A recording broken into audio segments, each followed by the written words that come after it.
Welcome to Wellness Radio with Dr. Jeanette-Gallagher as your host. Her show discusses topics of health, wellness, and spirituality, and is about discovering your place in this great universe from your cells to the cosmos. Along with her guests, in casual conversation, she strives to ask the difficult questions that may be holding you back from a vibrant life, and shares new ideas that may inspire you to make a change in your life that you only can see in your dreams. And now, here is Dr. Jeanette-Gallagher. Good evening, everyone, and welcome to Wellness Radio. This is Dr. Jeanette-Gallagher, and it's a pleasure to have you with us there this evening. Tonight we are going to be talking about the thoughts that go around in our mind. What do we hear in our heart? What do we feel in our soul and our spirit? Is it all the same story? Is it all something that goes round and round and we say, I just don't know what's going on, but this is the way I want my world to unfold?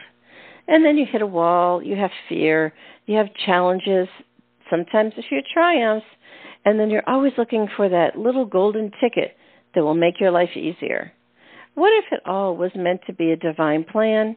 It was all to be able to help you grow, help you become a better human being, have you a deeper understanding, and maybe more connected to God or your source or your spirit, whatever it is that you find has put you on this earth and is continuing to breathe life into you. Today, my guest is Penny Kloss. Her book is Songs from a Believing Heart, Poetry from the Morsels of the Father's Table, devotional series. And what we'll be talking about today are the many poems that she has written in her book, and it truly is about being able to pick up this book to any page and say, just feel the moment, the inspiration in the words, let it settle into your heart, and maybe it will inspire you for the day. Maybe you'll become the teacher for someone else. Perhaps you'll be the comfort and the guide that someone else may need, or perhaps it is the comfort and the sense of just peace you need. Penny, thank you so much for joining us today. It's a pleasure to have you with us. Thank you so much, Dr. Jeanette, for inviting me and for such a lovely intro. Oh, thank you. I'm so glad to have you because I think that sometimes people are saying, I don't really know, and there's a lot of books out there, there's a lot of stuff out there, and everybody's saying, tell me how to, quote, do it, and I'll follow along your path behind you. And I think a devotional series, your book, is truly about inspiring you to find your own path and not saying this is the way. We're saying there are many ways, but what would you feel? And you're asking the reader to feel. Don't you think? Exactly. Yes. That's exactly just giving the tools to the believer to, answer the questions in Songs from a Believer's Heart. I don't have all the components to the devotional in it like I do the other books, but in the other books I actually end with a challenge, a challenge to whoever's reading it to consider certain questions or certain points or certain things that have been brought out. But I'm just trying to help people not be just a follower, but to look at the word themselves, pray themselves, seek God themselves, because, you're right. There's a lot of people who follow, and they're at the mercy of who they're following. Yeah. And also, too, when you have a follower, what you're doing is saying, I don't need to do the work. I'm kind of like sucking up in the vortex behind you. When you think about a tractor trailer going down the street, and you want to save gas, hey, get behind a truck that's going fast and you'll kind of float along, right? Yeah, I've done that. Right. So we don't necessarily want to suck along someone else's vortex and say, oh, yeah, they all got it done. They did, quote, the work. And I don't need to do the work anymore. I just have to plug in my little socket and take a ride. I think that life in the year 2023 is saying there is no more safety. There's no more plug it in and it's going to happen. There definitely is. You're pretty much at a free fall right now. And the free fall is it's time for you to stand sit, lay, open your eyes, open your heart, pay attention. Don't you think this is the year? Yes. Oh, yeah. I think that's one of the things that the pandemic really blew apart is everybody's little safe zones and where we thought we should be or where we could be or whatever, and have opened our eyes to the reality of things. And with that, you know, determining what your path is, you know, and not just following somebody else's, because your path is unique. You know, I think the day of the guru is dead. You know, even people have said to me, well, what do you do? Do you coach? I said, no, I'm not a coach. I don't stand on the side, tell you what to do, and rah-rah when you do something good. Nope, not me. You know, and I think the idea is that we're asking each other to walk alongside each other. And just if there's a hand or a hope or a whisper that you might need, you just know that there's some safety in that aspect. There's another human next to you. That's pretty much, don't you think? I think that's pretty much the simpleness of our life if we allow ourselves to feel that. We should be helping each other. If we see people having difficulties, we should try to help them. If we can connect because we've been there and have had to go through that, that's where these devotionals come from, are aspects of my life where I went through things and I was able to write them down. The writing is a God-given gift, that, and the inspiration is God-given to try to say, okay, I've been there, I've done this. This is what led me forward. This led me forward toward understanding more of my path and where, you know, and him, you know, as, you know, the overall power, the overall, you know, good, the overall creative, you know, being that can be in our lives if we allow him to. Yeah. I think also, too, devotional series, what I really find is that it's words on a piece of paper. You're open to your own perspective. Oh, yeah. And you're allowing yourself to define it in your own terms. You know, Penny, I just did a show with a guest, and he was talking about his disability. I said, oh, I don't understand the word disability. I have a list of kick it to the curb words. I think humanity needs to get rid of some of them.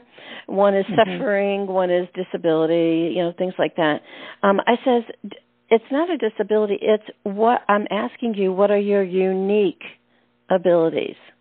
Because then you're coming from a more positive aspect, because everybody has a disability, so to speak. You could have a disease. You could have something going on in your thoughts or in your mind. You could have that you don't have the right shoes on so that your feet are all curled up. You could have a disability. You might not be able to read very well with something. Your eyes might not work. You might have something in your heart that you feel it flutters the wrong way. Those people are calling this, that. But in actuality, they're all a change from the way in which the human book we thought of perfection, and everything else is a, quote, disability, disease, whatever. But if we really reframe that and say, oh, I'd love to see you, what is your ability? Then we're asking someone to open up and be vulnerable and share with us who they are, instead of saying what they're not. Don't you think your story, Songs from the Believing of the Heart, is guiding people along that path? I certainly hope and pray so, because I firmly believe that everything everybody goes through has good somewhere in it. It may not feel like it at the time. For example, I have to deal with a lot of chronic health problems now. And I've had to first confront it, you know, and learn how to live with it, try to make the best of things with it, but also to move forward and try to turn that disability into a special ability, if you want to put it that way. Right. And I didn't realize how it was impacting the people around me until I had one coworker that I was confronted with another problem that came up. And I try not to grouse about it. But they can tell, I'm losing my ability to do certain things. And he sat down with me one day. We talked a lot. He said, I've seen you over these years, having to confront each one of these health problems come up, and the way you handle it and just keep moving forward. He said, that's inspiration to me. And I'm like, I never thought of how it would affect other people. Right. So that's where, what you're saying about these books, these devotionals, songs from a believing heart, I hope that's what they do, is they speak to people to show them that it's not where you are now, it's what you do with it. Will it make you better or bitter? Yeah. I think if you can really flip the coin and say, I have a unique ability. I know for myself, my eyes, sometimes it's pretty hard for me to read some of the print on the pages, but I could sit down, in my chair and look out the window, the sliding glass doors, and I could see in the sunlight a strand of a spider web, and I'm going, how unique gift is that nature is showing me that? Yes. Right. And that was something different that I needed to see. I didn't need to see the words on the pieces of paper. In other words, I could create my own unique story, looking outside and seeing the joy out there, instead of reading whatever I needed, whatever I was doing or whatever that day with the words. I didn't need that. So don't you think if we say one of our senses is dulled or changed or shifted, perhaps the other rises up to start tuning in and taking the load? I totally believe that. And I don't think it's just confined to our five senses. I think that we also are more attuned to the spiritual things around us. Yeah, it's so funny you say that, because I live my life. I'm almost 70, and a lot of times people would say something to me, and I'd be like, did you see that? Did you see that? Look it over there. Oh, or I'd sit down in a chair and I'd say, oh, did you hear that? Did you hear that? And they're like, no. Yeah. And I'm going, oh, okay, y'all aren't tuned in, Right. Exactly. But instead of losing my ability to continue to do that, or getting frustrated or annoyed or whatever, I say, remember, you are in service, you are the teacher. So continue along the path. And so I still keep doing it. Decade after decade, I keep doing it. Good. Do you see that? Do you hear that? And I think that's what's important when we talk about your poetry, is also the words may seem like, oh, I heard that before. But also, it might be, oh, but I didn't listen. I didn't hear, or I didn't know what it meant. So we are all in different places at different times. Isn't that what teachers are really have a unique experience about, is continue, and they will be heard when they are ready? Exactly. You know what I think also, too, Penny? On the page is some of your stories. I had written on the top of the page in one of yours, it says, there's a pathway, not a brick nor stone, but divine grace built on God's word alone.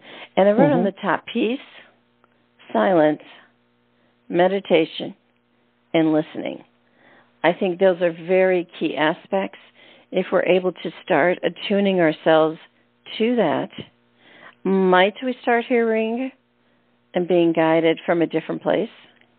Exactly. Let's talk about your other poem. It says, my Lord, you are the home to the homeless.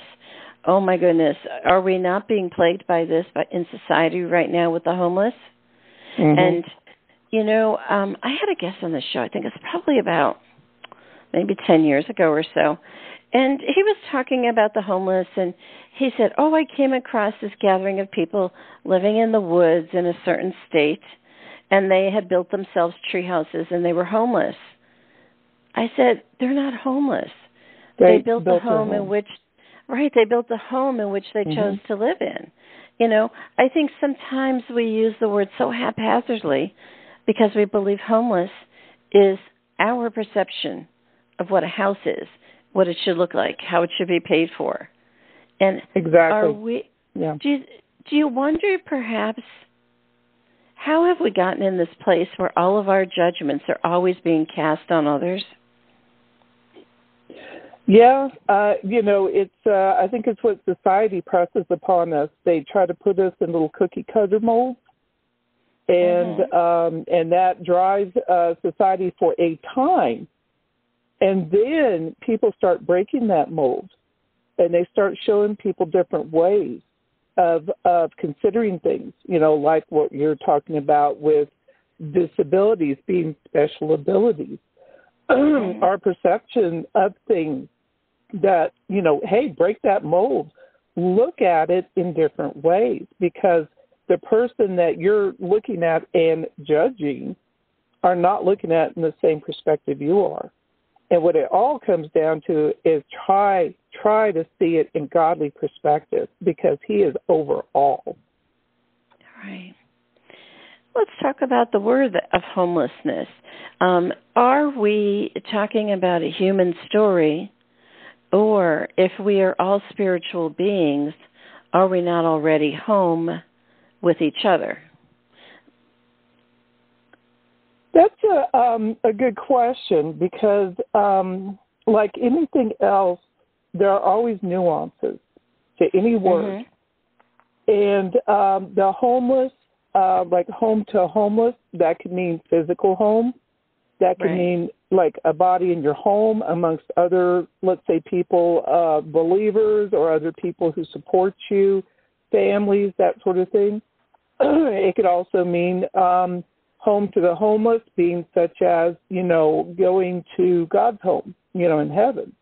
So I guess it depends on which way you want to look at it, because they're not all of them wrong. It just depends on what you were saying. It depends on the reader and where they're at in that particular period of time that they're reading it, how it's going to speak to them at that moment. Right. Absolutely. You know what also, too, Penny? You have a poem that starts out, life is but a silken thread, gossamer and spider web thin, weaving with other such threads in patterns that can strengthen. I have spoken so many times about life is no longer this like highway that you get on and you keep going up, you know what I mean? And you collect all of the attributes that you were given to be able to have as hopes or dreams when you're young. You attain them, and then that's your legacy.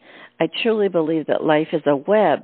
Things happen, things change, you shift, you really morph all along in life. And I've even said, probably, I think it was about 12 years ago on radio, I said, I really believe that we are amoebas. An amoeba doesn't have a restriction.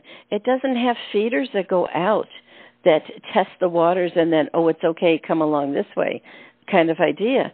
It just is, and it moves about. And I have, on my one window, I have this piece of material. It's like a woven material, like from Arizona, that kind of pattern. And it keeps out the sunlight and some of the heat, because I live in New Orleans on this one window.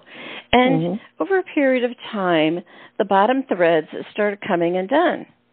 And I just left them alone. I did not touch them. And I said, things are unraveling as they were expected to be, or I thought they would be, or whatever. And now I have another piece of thread to now take it and weave a new web. And it just went, It was just like, and it just feels so freeing. Don't you think when you share even your poem here, it's about finding that freedom inside to create something differently? Oh, yeah. Yeah, I totally believe in as we go along in life, our purpose changes, we change, we mature, hopefully. We gather wisdom. We try to move in other avenues as we're being led in our path of life. That where you choose to go right now doesn't necessarily mean where you're going to stay. that you've got to be open to other avenues to fulfill your life, your purpose in life. Yeah. It's so funny. We as older people, we always believed that little pathway that you have a house, you have kids, you get a job, and blah, blah, blah.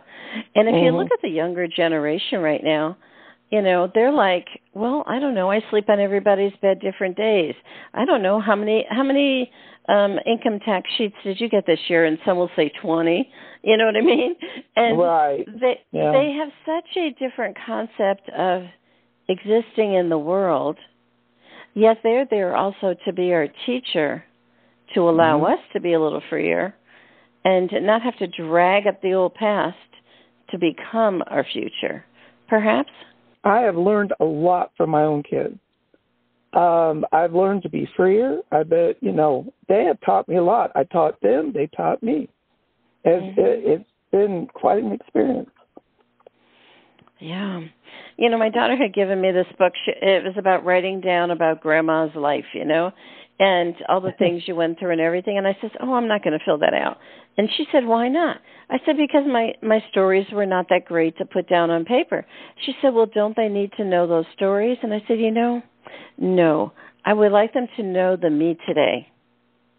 And she went, oh, okay. So, and I think that's where, when we have conversations with God, we read devotional poetry, we read some kind words in the Bible, we say, God's not always judging us on our past, let it go. And you're there for today, right? Right. So don't drudge it up. You've moved on from that. Yeah.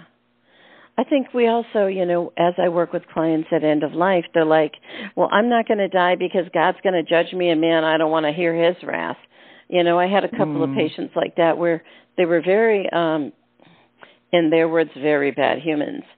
And I understand that, but I said, well, but when you squeeze through the door, you drop all this humanness behind you.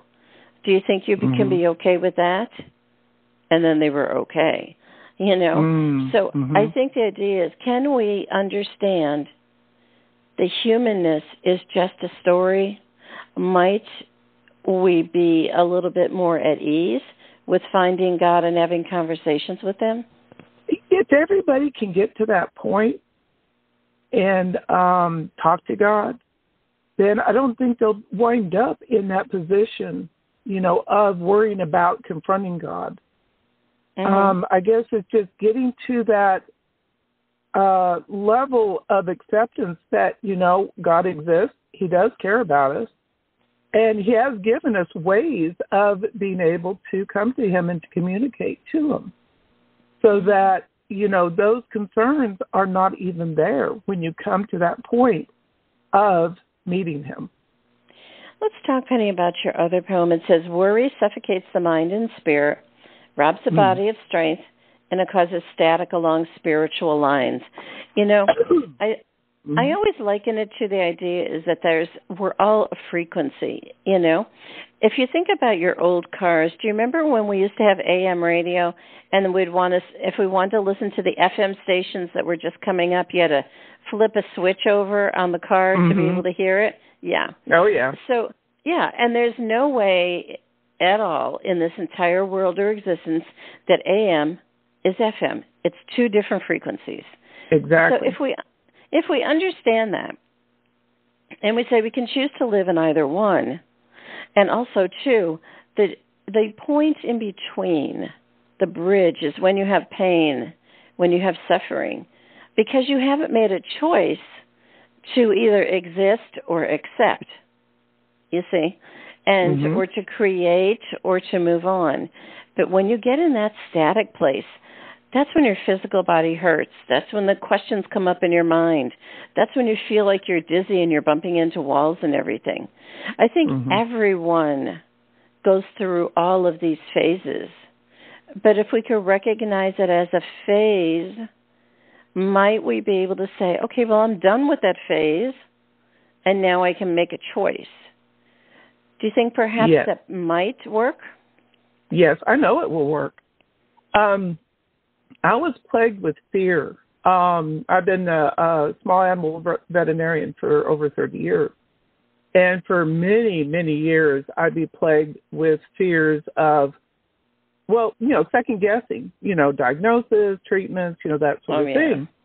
And at 3 o'clock every morning, I would wake up with this gosh awful fear that I didn't write something down, I didn't tell the owner something, I didn't do something, da-da-da-da. Right. And I started noticing that toward dawn, it would just dissipate. And, of course, I get to work, I check on it, and it was totally a lie. And so I started praying about it, and I started, the way I dealt with it, I started listening to a lot of praise and worship songs. And so for the longest time, when that fear would wake me up, I would, try to bring the song to mind and, and then just try not to dwell on whatever that was. And then it got to a point where I would wake up. It's happening less and less. And when it does happen, I'll wake up. This fear will try to come on me, and it's like God saying, do you really want to deal with this? And I'd be like, no. Yeah. And I'm just like, I'm going back to sleep, Yeah. But yeah, I totally believe that can change. You have to make an effort, not to dwell in that, stay in that same place. Mm-hmm.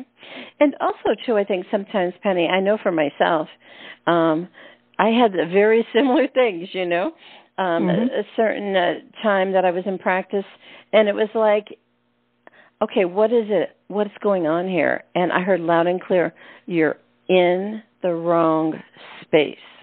Yeah. You're in the wrong space. So that's a good place I moved, to put it. I changed. Good way to put it.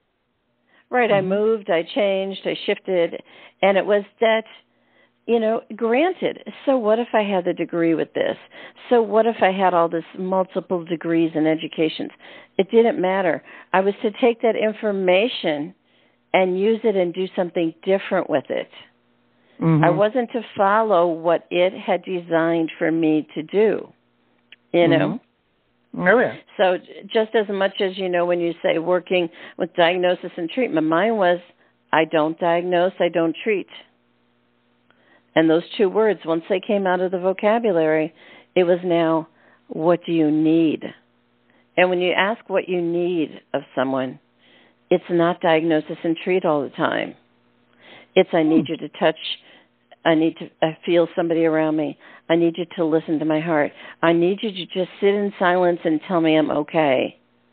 Those simple things are so detached, from the way you and I have been, taught and stuff. And but once you say, you keep getting down that road and getting that vibration, it's like that's not the space. So you have to dissect from it, don't you think? Mm-hmm. Oh, yeah. Yeah, that's a good way to put it. That's a very good way. Because it's sort of like you can keep sticking your hot dog in the fire, but, it's like, it's just sometimes it just doesn't work, Yeah. Or things they just don't seem to work no matter how many times you try. How many times people will say, well, I got a microwave, and I tried cooking in it, and this happened, and I tried cooking that, and it happened, and finally, I just got rid of the microwave. And it was, because the microwave wasn't something for you to cook. You enjoy cooking on the stove. You don't enjoy cooking in the microwave. You know what I mean? Exactly. So sometimes the answer is so simple, yet we give it such negative power that we don't even recognize it was there to help us. That's right. That's right. Everybody has their own way, their own path. Yeah. And that's what they need to open up their mind to. Don't follow somebody else. Find out, what is you, your purpose and your path. It's so interesting because sometimes I can honestly remember I would hear other people would say to me, you're so stubborn, you're so this, you're so that. And I'm going, no, I'm not. I'm just waiting for divine timing. Move on. Yeah. Yeah. Because it's like just go away. Just go away. You're not in my space and time. I had this one patient, and she was at really close to end of life and going through the door, And she had said that, what'd she say? She said, I really can't go because we have all of these bills, and my partner keeps coming to me and talking to me about them and everything. And I said, well, how does that make you feel? She says, I'm really tense and I'm really worried and blah, blah, blah. I said, but honey, when you go through the door, you can't take your bills with you. That's right. That's so true. Yeah. And I mean, like, we need to be frank sometimes, you know? Yes. And I said, you can't take them with you. She says, okay, well, what do I do about her? I said, she's not coming with you either. She said, okay, but how do I navigate today? And that was the key, and she got there. And I said, fold your hands on top of each other, and with your pointer finger of one hand on your other hand, flick off the bug that's on your hand. She said, there's a bug on my hand. I said, pretend there's a bug on your hand and flick it off with your finger. And say, not now. And every time that other person came in the room and she did that, she flicked her finger, the person went away. One day I came over, she says, she hasn't been around me at all. I said, because you chose to release. You chose to let it go. You had no control over it. There was nothing you can do. And I think God's asking us that too. Let go of the things you think you are controlling, because I got this. In other words, she was going to pass away on her door and she was going to be fine. He's got it. The other stuff, let go of the control. Perhaps. Did you see the poem about carrying a burden that's not mine to carry? Well, okay, so Penny, we talk about divine intervention. That's the page I'm on. I had opened it. That's what we're going to talk about next. Okay. Because that's what you said about carrying a burden or dealing with things. That just, popped in my mind. Right. So, it says, a burden that is not mine, I carried on my back, weary to trudge a winding road along the winding path. And I wrote on the top of it, whose is it and why not? Why do you need to carry it? Why not? You don't need to. Exactly. It's a necessary thing. The things that we should be letting God deal with, that we don't truly let go of, even when we say we do. That I've even had an image, when I was trying to release some of these fears and worries that I was plagued with, that poem came to mind, but also another one, I'm not sure if it's in there or not, but that said, like I put it into a trash can, it's the image of this trash can. He said, but if you don't empty that trash can out somewhere else, you're going to keep reaching back into that trash can, to pull them back out and keep them when you shouldn't. And then I started imagining that trash can being attached to balloons, imagery. And then that way, when I put my worries and stuff in that can, then I let balloons take it away, so I can't reach back in, and it's truly in God's hands. Right, because one of yours is fear is the black hole of the soul. And I wrote on the top, cowering. That's a very interesting word. My son, he tried to commit suicide like 13 times. On the last time, I said to him, go into a white room, nothing in the room, no chairs or anything, you and your counselor. Go into that room, and I want you to welcome in fear. I want you to ask it to come in as big and as hard as it possibly can and show up. And experience it and feel it and see and just all of its power. What is the power?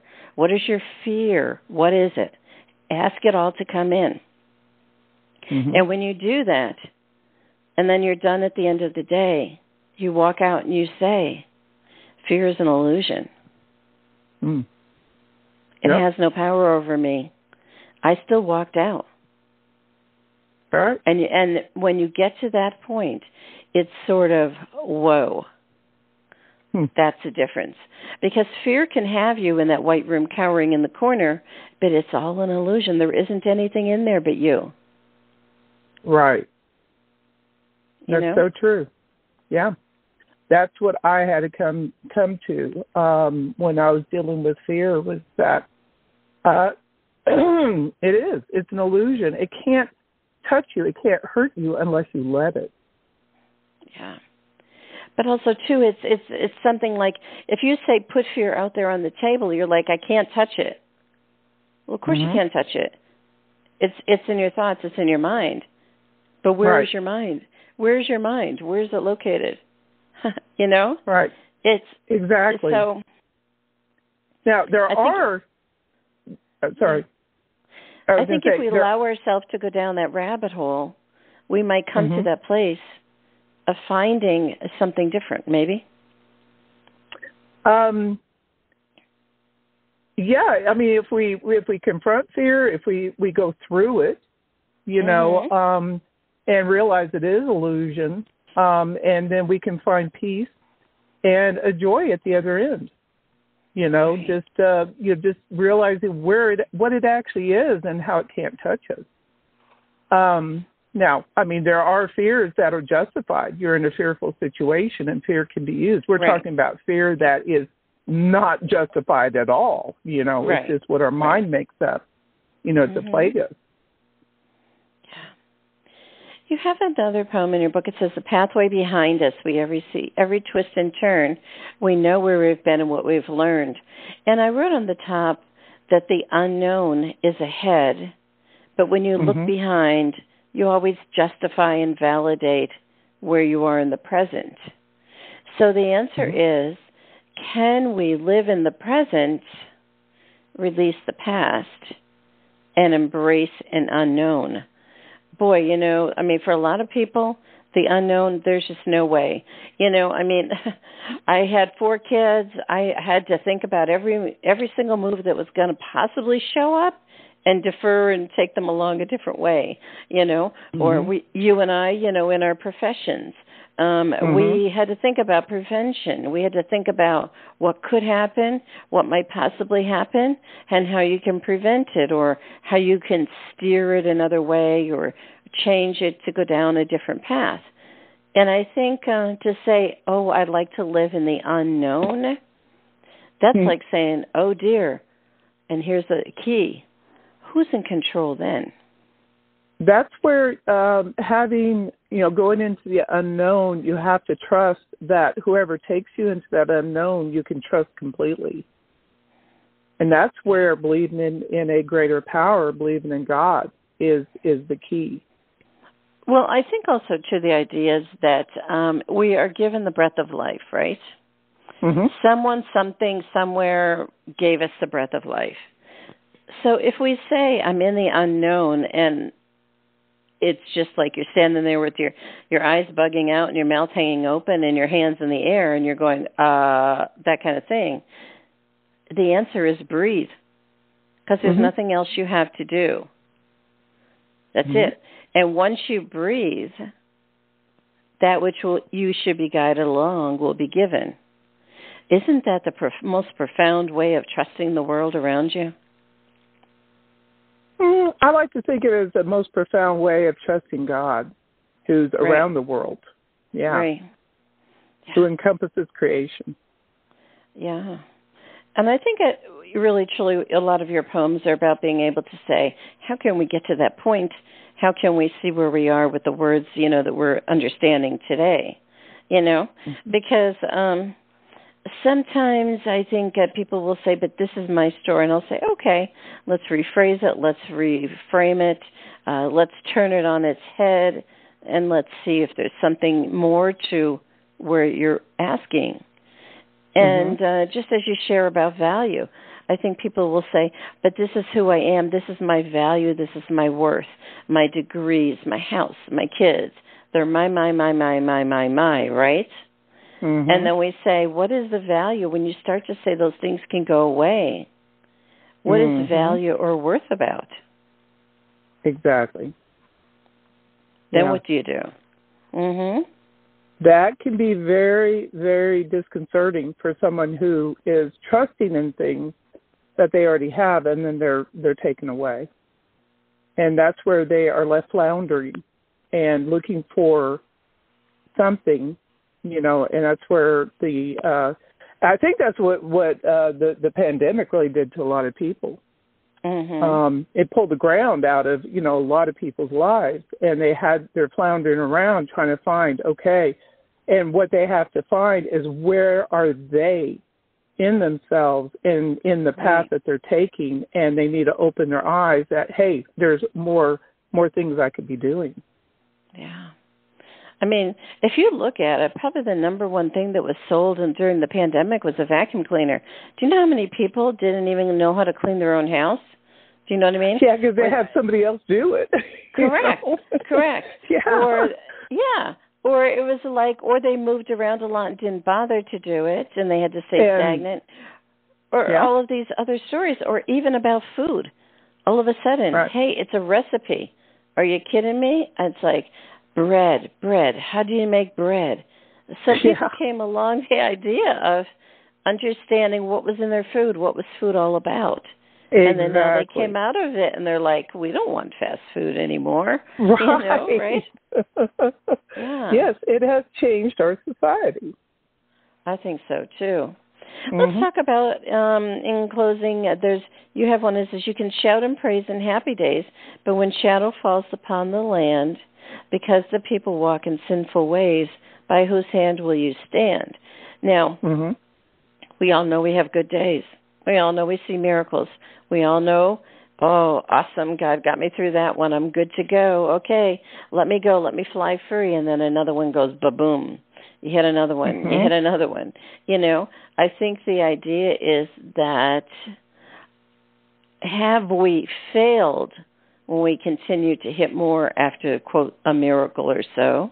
And I would tend to say no. It's just another page in the book. It's just another moment in time. It's just something else that's on your path. And be very simple with it, rather than saying, I didn't listen to the signs and I didn't pay attention and now I ended up with this. I mean, how many times have you and I heard, possibly even said it, or people, you know, heard it given to us about, well, if you had taken the medicine, you wouldn't be sick. Or, you know, I mean, those kinds of things, you know, or if you ate better, maybe you wouldn't be this fat, you know, those kinds of ideas. Right. But yet we want to say, maybe you ate those foods and you got heavier because you had to say, ooh, I didn't know my food had cholesterol. So now we're going to study cholesterol for a while. And maybe that's, right? Maybe it's as simple as that. Well, I mean, you know, our choices can lead us down paths we don't want to go. And sometimes things just happen to us. You know, like some of my health problems, you know, were not due to anything that I did. They just, you know, they just occurred. So things can happen where we didn't have a choice. You know, I'll tell people I didn't sign up for this. You know, but you just kind of, like I mentioned earlier, you know, just kind of go forward with it. But those choices that you made that did get you into trouble, you just kind of have to own up to it and realize that it was you that got you there, and that it's you that making the proper choices from that point, especially with godly guidance, can get you out of there. Yeah. You know what? Sometimes when people have really bad things happen to them, I'll say, oh, understand something. It's not always for you to learn a lesson. It may be so that you can have an experience in front of someone else, and the lesson was for them to learn. That's very possible. Yeah. You know, I think the idea is that just as you said in the closing in the book, it says the path of faith does not clear out. And I think that's really true, is that if we could stop casting a lot of judgment on everyone and everything, like shame, guilt, regrets, all of those kinds of things, and just said, okay, here's today. Awesome. What's up with it? And just accept where you are and see with different eyes. It might be that you are walking in faith and you don't have to know the answers. You don't have to know the reasons why. You don't have to cast judgment on them or yourself. You just need to say, oh, where is this? You know?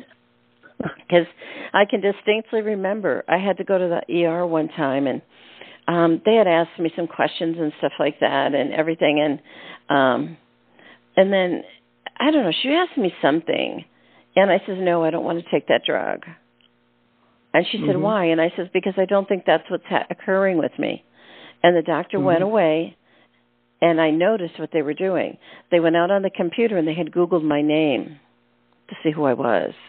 You know, who I was, not, you know, like what I did. And they came back in, and they said, Dr. Gallagher, what would you like to do then? And I went, oh. Do you see? So I think that sometimes the idea is that there's so much out there. It's just about us. You know, like I was teaching them something, that not to jump to just giving that drug. Maybe they needed to look a little different path. Yeah. And that stopped them. And they slowed down and they listened. So I think sometimes, can we say, I'm a teacher today, I'm a patient tomorrow, I'm just a unique person another day? Oh, definitely. Definitely. Yeah. Well, I think, Penny, that your book is truly about being able to say there's a lot of words that will be able to inspire, help us change our frequency, or perhaps maybe say, I did not think of it that way.